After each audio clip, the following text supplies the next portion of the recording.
अवधूत चिंतन श्री गुरुदेव दत्त श्री स्वामी समर्थ. मी शीतल तुमच्या सगळ्यांचं आपल्या चॅनलमध्ये स्वागत करते. नॅचरल सुरुवात करते. म्हणजे आपणास समजतं आहे की नवीन इंग्रजी वर्षाला सुरुवात झालेली आहे. आपल्या नवीन मराठी महिन्याप्रमाणे आपला पौष महिना सुरू झालेला आहे आणि या पौष महिन्यातल्या सगळ्यात महत्वाचा आणि सर्व सवाष्ण स्त्रियांचा सगळ्यांचाच आवडीचा सण, सर्वात मोठा सण मानला गेला आहे तो म्हणजे मकर संक्रांत. यंदा मकर संक्रांत आपणास माहिती आहे की 14 जानेवारी 2026 बुधवारी आलेली आहे आणि मकर संक्रांतीच्या दिवशी आपणास माहितीये की आता मकर संक्रांती हा जो सण आहे तो सुख समृद्धीचा भरभराटीचा मानला गेला आहे. त्यामुळे आपल्या नवीन वर्षाच्या पहिल्याच महिन्यामध्ये हा सण मोठ्या उत्साहात साजरा होत असतो. तर या दिवशी म्हणजे मकर संक्रांती दिवशी आपल्याला कुठल्या वस्तूंचं दान करायचं आहे आणि कुठल्या वस्तूंचं दान करायचं नाही याबद्दल संपूर्ण माहिती मला आजच्या व्हिडिओमध्ये भेटणार आहे. त्यासाठी नक्कीच व्हिडिओ पूर्ण बघा, स्किप न करता बघा, जेणेकरून तुम्हाला संपूर्ण माहिती व्यवस्थित कळेल. तर मंडळींनो, आपल्याला माहिती असेल की सूर्य जो आहे तो प्रत्येक महिन्याला प्रत्येक राशीमध्ये प्रवेश करत असतो. पण ज्या वेळेस सूर्य मकर राशीमध्ये प्रवेश करतो त्याच दिवशी मकर संक्रांत हा सण साजरा होत असतो. आता मकर संक्रांती दिवशी आपणास माहिती की हा सुख समृद्धीचा आणि भरभराटीचा सण मानला गेला आहे. सोबतच तिळगुळ घ्या, गोड गोड बोला या दिवशी खूप मोठ्या प्रमाणात सर्वजण एकमेकांना तिळगुळ देखील वाटत असतात आणि तिळगुळ घ्या, गोड गोड बोला असं बोलत असतात.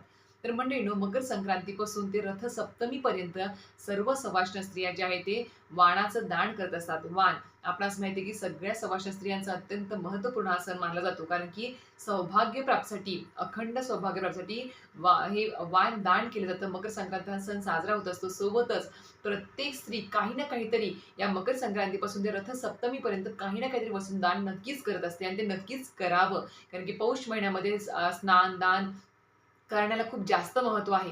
म्हणून सांगते की मकर संक्रांती म्हणजे 14 जानेवारी पासून ते आपल्याला येत्या 25 जानेवारी रविवार आहे आणि या दिवशीच आपली भानू सप्तमी, रथ सप्तमी असणार आहे. म्हणून यंदा आपल्याला मकर संक्रांती ही मोजकेच दिवस साजरी करायला मिळणार आहे, जास्त दिवस भेटणार नाही आहे. कारण की आपल्याला असं माहिती आहे मकर संक्रांत कधी कधी म्हणजे कोणत्या कोणत्या वर्षामध्ये महिनाभर चालू असते आणि यंदा आपल्याला खूप कमी दिवस मिळाले आहेत. एक जेमतेम बघायला गेलं तर एक 15-20 दिवस धरून चला तुम्ही, आपल्याला म्हणजे 14 जानेवारी पासून ते 25 जानेवारी या दरम्यानच आपल्याला हळदी कुंकू, आपल्याला मकर संक्रांत साजरी करायची, म्हणजे हळदी कुंकूचं वाण आपल्याला करायचं आहे, म्हणजे ज्याला आपण हळदी कुंकूचा कार्यक्रम म्हणतो. तर मंडळींनो, आता हळदी कुंकू म्हणतं तर प्रत्येक स्त्री अक्षरशः म्हणते ना किंवा लगबगीची तयारी आत्तापासूनच सगळ्यांची सुरू झाली आहे, सर्व स्त्रियांची, की मी यंदा काय वाटायचं आहे, मागच्या वर्षी मी हे वाण दान केलं होतं, त्याच्या आदल्या वर्षी हे केलं होतं. मग प्रत्येकाला उत्सुकता असते की मी काही ना काहीतरी एक वेगळी गोष्ट दान करावी किंवा एक वेगळं वस्तू वाण म्हणून द्यावं हळदी कुंकूला, की जेणेकरून प्रत्येकाला ते उपयोगी पडेल आणि सगळ्यात उठून माझं वाण दिसावं, सगळ्यात उठून माझं वाण दिसावं. कारण की आणि खूप जण असे पण असतात की ही वाण म्हणजे हळदी कुंकू दिवशी वाण दान करताना खूप जणांच्या मनामध्ये बघा एक अहंकार असतो, एक म्हणतात ना किंवा दिखावा असतो. तो दिखावा नसला पाहिजे. आपण हे मकर संक्रांतीच्या निमित्ताने हळदी कुंकू करतो का, कारण की त्या निमित्ताने आपण आपल्या मैत्रिणी, आपल्या सगळे सोयरे सगळ्यांना बोलून आपण काही ना काही बसून दान करतो का, कारण की हे दान करणं खूप महत्वाचं मानलं गेलं आहे आणि त्यासाठीच हे हळदी कुंकू कार्यक्रम सुरू झाले आहेत. पण या हळदी कुंकूच्या कार्यक्रमामध्ये कुठल्याही प्रकारचा दिखावा करू नका. आजकाल पहिले तरी साध्या सिंपल पद्धतीने हळदी कुंकू हे साजरे होत होते, पण आता बघायला गेलं तर तिने ते केलं आहे, मी हे करणार, तिने तसं वाण वाटलं आहे, मी असं वाण वाटणार. त्याच्यामुळे असे दिखावे आणि अहंकार मनामध्ये आणू नका. त्यामुळे हळदी कुंकू हा फक्त आपल्या यथाशक्तीप्रमाणे तुम्ही छोट्यातली छोटी वस्तू जरी दान केली ना, मोजून 5 जणांना बोलवा, 6 जणांना बोलवा, 2 जणांना बोलवा, यथाशक्ती स्त्रियांना बोलवा. असं नाही की एवढ्या भरपूर स्त्रिया बोलवल्याच पाहिजे, भरपूर महागडं वस्तू दान केलीच पाहिजे, ब्रँडेड वस्तू दान केल्याच पाहिजे, असं काही सुद्धा नाही आहे. आपल्या मनामध्ये भाव पाहिजे, कुठलाही दिखावा नाही पाहिजे, अहंकार आणि भेदभाव तर नाहीच पाहिजे. म्हणून सांगते की हळदी कुंकू हा कार्यक्रम फक्त वाण दान करण्याचा कार्यक्रम आहे आणि ते पुण्य प्राप्त करून घेण्याचा कार्यक्रम आहे. त्याच्यामुळे याच्यामध्ये कुठल्याही प्रकारचं असं मतभेद नका आणू किंवा दिखावा नका आणू किंवा तिने ती वस्तू दान केली, माझी थोडीशी कमी आहे का, हलकी आहे का, आणि कोणाच्या घरी हळदी कुंकू घ्यायला गेल्यावरती त्या वाणाला तुम्ही जज सुद्धा करू नका, की बघा हिने कसलं, म्हणजे घेताना तुम्ही घेताना हातामध्ये आणि बाहेर आल्यावरती बघा हिने कसलं वाण दान केलं आहे, नावं सुद्धा ठेवू नका. त्याचा काही सुद्धा तुम्हाला फायदा होणार नाही आहे. कारण की उलट कुठेतरी त्या व्यक्तीने तिच्या यथाशक्तीप्रमाणे, तिच्या कुवतीप्रमाणे ती वस्तू दान तरी केली आहे, त्याच्याकडे जास्त महत्त्व द्या. त्यामुळे दान करणं ह्याला जास्त महत्त्व आहे, ना की कुठल्या दिखाव्याला महत्त्व आहे. जास्त डेकोरेशन ह्या सगळ्या गोष्टींना जास्त महत्त्व खरंच नाही आहे. मी खरंच सांगते, आजकाल ते सोशल मीडियासाठी खूप मोठा ट्रेंड झालेला आहे की मोठ्या प्रमाणात दिखावा, रांगोळी, डेकोरेशन, हे ते भरपूर काही आणि त्याच्यामुळे काय झालं आहे, जे यथाशक्ती खूप म्हणजे ज्यांची परिस्थिती खूप कमी प्रमाणात आहे, त्यांना सुद्धा कुठेतरी वाटतं, की बापरे, मी कशा पद्धतीने या करू, कशा बायका बोलू, कारण की बायका नावं ठेवतील ह्यावर, जर मी हलकी वस्तू दान केली किंवा तेवढं डेकोरेशन मला जमलं नाही, तेवढं करणं मला जमलं नाही, तर मी काय करू? काही बायका काय करतात, किंवा त्या हळदी-कुंकू करायचंच बंद करून टाकतात, की नको बाबा, ते करणं पण नको आणि ते हे पण करणं नको. कारण की जी गोष्ट पूर्वीच्या काळी साध्या-सोप्या पद्धतीने कमी खर्चात होत होती, ती आज बघायला गेले तर कितीतरी दुपटीत-तिपटीने पैसे लागत आहेत त्या हळदी-कुंकू साजरं करण्यासाठी. म्हणून सांगते, कुठल्या दिखाव्याच्या मागे जायचं नाही आहे. फक्त पौष महिना आणि मकर संक्रांती, रथसप्तमी हा काळ जो आहे, तो फक्त दानाला, स्नानाला आणि त्या दान धर्माला जास्त महत्त्व आहे. ते जास्त प्रमाणात करायचं आहे.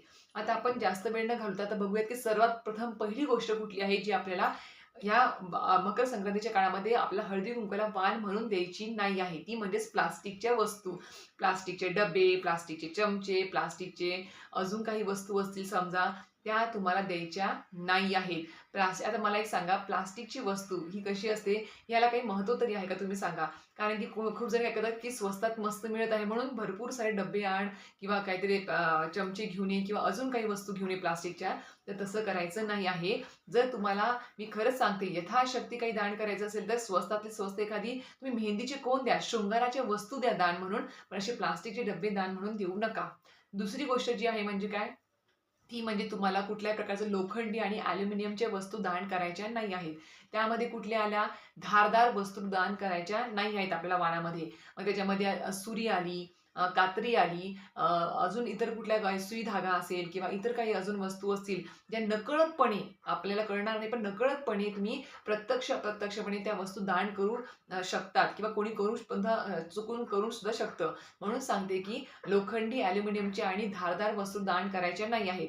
तर याचा परिणाम काय होईल, तर शास्त्रानुसार कुठल्याही प्रकारच्या धारदार वस्तू जर आपण या हळदी-कुंकवाला वाण म्हणून दान केल्या, तर त्याचा वाईट परिणाम आपल्यावरतीच होतो असतो. म्हणजेच काय, तर नकारात्मक ऊर्जा आपल्यावरतीच ती कार्यान्वित होत असते आणि कुठेतरी आपल्या घरामध्ये ताणतणाव वाढतो आणि एक प्रकारचे मतभेद घरामध्ये व्हायला सुरुवात होत असते.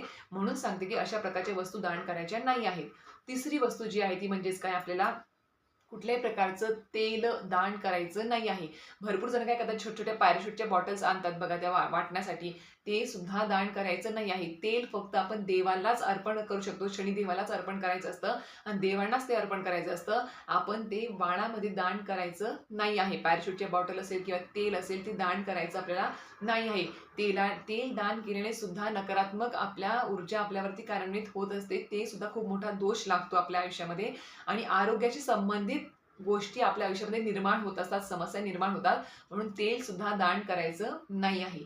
त्यानंतरच्या वस्तू म्हणजेच काय, तुम्हाला अजून सांगेल, किंवा तुम्ही आता खूप जण कसे असतात बघा, तुम्ही वस्त्र दान करू शकता. हळदी-कुंकवाला नवी कोरे वस्त्र तुम्ही दान करा. त्याच्यामध्ये रुमाल आहेत, सोबत ब्लाउज पीस आहेत किंवा इतर काही असेल तुम्हाला जे दान करायचं, तुम्ही ते दान करू शकता वस्त्रांमध्ये.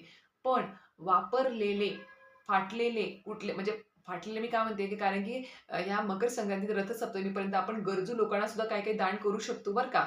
हळदी-कुंकू सोडून आपण इतर लोकांना सुद्धा दान करू शकतो, गरजू लोकांना. मग त्यामध्ये वस्त्रदान असेल, अन्नदान असेल, नक्की दान करू शकतो. पण आपल्या घरामध्ये एखादी जर स्त्री आली, तर तिला आपण समजा, आता आपण काय म्हणतो बा, एकीसोबत 2 स्त्रिया समजा आल्या हळदी-कुंकवाला, एखादी वाढली, तर आपण काय करतो, की बाबा हिला नवं कोर आपण दिलं, पण दुसरीला काय देणार? तर आपण काय करतो, अरे माझ्याकडे एक आहे, पण ते मी एकदाच घातलं होतं, तर आपण हिला ते देऊन टाकू. तर तसं करू नका. घरात आपण स्वतः वापरलेल्या वस्तू दान करायच्या नाही आहेत. म्हणजे हळदी-कुंकवाच्या वेळेस म्हणते मी. नवीन कोरी वस्तू एखादी एक्स्ट्रा घेऊन या, सामान चालेल, वाटलं तर रिटर्न करता येईल किंवा तुम्ही वापरा नंतर.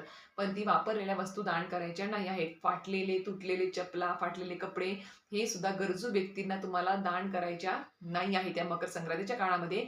त्याने सुद्धा उलट तुम्हालाच दोष लागू शकतो. आणि सगळ्यात महत्त्वाचं म्हणजे आता या मकर संक्रांतीच्या काळामध्ये, आता तुम्ही तुमच्या घरामध्ये समजा, आता एखादी गरजू कोणी, आता समजा तुम्ही फ्लॅट सिस्टीममध्ये राहता, तर कोणी कचरेवाली येत असते, झाडूवाली येत असते. गरजू व्यक्ती जे खूप गरजवंत आहेत, त्यांना तुम्ही थोडाफार शिधा दान करा. पावशेर डाळ, पावशेर गूळ, अशा प्रकारे पावशेर तांदूळ किंवा अर्धा किलोचं तुम्ही दान करू शकता, जेणेकरून त्यांच्या घरामध्ये एक टाईमचं पूर्ण सहपरिवार ते खाऊ शकतील. अशा गरजू व्यक्तींना ते तुम्ही अन्नदान करायला विसरायचं नाही आहे. वस्त्रदान, अन्नदान खूप जास्त महत्त्व आहे. त्याचं भरपूर पटीने आपल्याला पुण्य प्राप्त होत असतं. म्हणून सांगते आहे आणि तुम्हाला मी काही वस्तू सांगितल्या आहेत, त्या वस्तू चुकूनही दान करू नका. आता तुम्हाला दान करायचंच असेल, तर खरं सांगते ज्ञानाचं दान करा. तुम्ही स्वामींच्या मार्गात आहात, स्वामींच्या सेवेत आहात, तर तुम्ही स्वामीचे तर सारामृत पोथीचं दान करू शकता. हां, पण दान हे ह्या पोथीचं दान करत असताना समोरची व्यक्ती ते वाचणार आहे का? ती अध्यात्मात आहे का? ती स्वामींच्या मार्गात आहे का? हे पण बघा. नाहीतर प्रत्येक व्यक्तीला तुम्ही दान करत सुटता ना, त्याच्या घरात दिवसातले किंवा महिनाभर रोजच नॉन-व्हेज असतं. ती व्यक्ती त्या पुस्तकाला बघणार सुद्धा नाही. त्याला बिटाळाचे, त्या मांसाहाराचे हात लागतील. असं करू नका. समजा तुमचा ग्रुप आहे, आध्यात्मिक ग्रुप आहे महिलांचा, त्या जर वाचणार असतील किंवा स्वामी सेवेतल्या महिलांचा ग्रुप आहे, त्यांना तुम्ही स्वामीचे दसारामृत दान करा, दुर्गा सप्तशती ग्रंथच दान करा, मल्हार सप्तशती ग्रंथच दान करा, गुरुचरित्रातला 14वा 18वा अध्याय तुम्ही दान करू शकता, द्यायचं असेल पोथी तुम्ही दान करू शकता, जपमाळ तुम्ही द्या. सोबत आपल्या केंद्रामध्ये बघा धूप मिळते, आपल्याला छान अशी धूप मिळते, अगरबत्ती पण भरपूर जण दान करतात, तर धूप वगैरे मिळते, धूप सुद्धा तुम्ही दान करू शकता.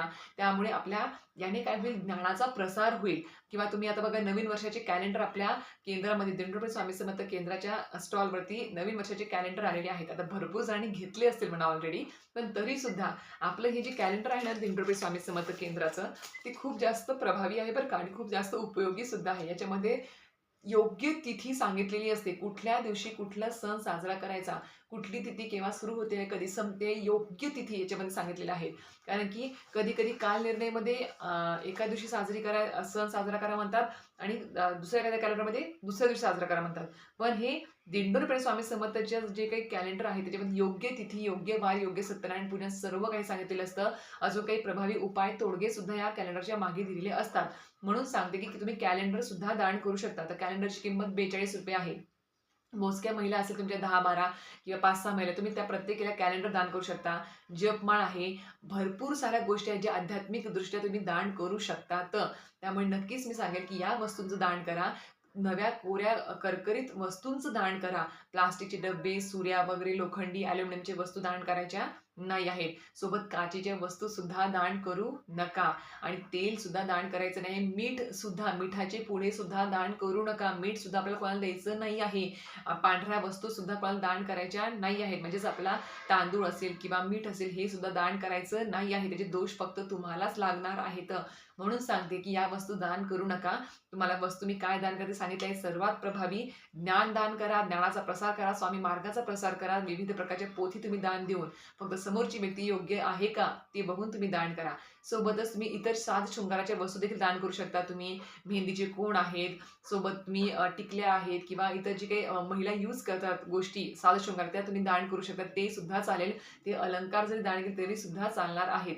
पण नक्कीच चुकूनही कुठल्या चुकीच्या वस्तूंचं दान करायचं नाही आहे. उलट त्याचे दोषच तुम्हाला लागू शकतात. तर अशा प्रकारे तुम्हाला संपूर्ण माहिती आजच्या व्हिडिओत कळाली असेल की आपल्याला कुठल्या वस्तू दान करायचं आहे आणि कुठल्या वस्तू दान करायचं नाही आहे. तर अशा प्रकारे तुम्हाला आजचा व्हिडिओ माहिती आवडली तर नक्कीच व्हिडिओ लाईक, शेअर, सबस्क्राईब करायला विसरू नका. आणि हो, अजूनही काही प्रश्न असतील तर नक्कीच कमेंट बॉक्समध्ये विचारा. मी त्याचं उत्तर द्यायचा नक्कीच 100% प्रयत्न करेल. श्री स्वामी समर्थ.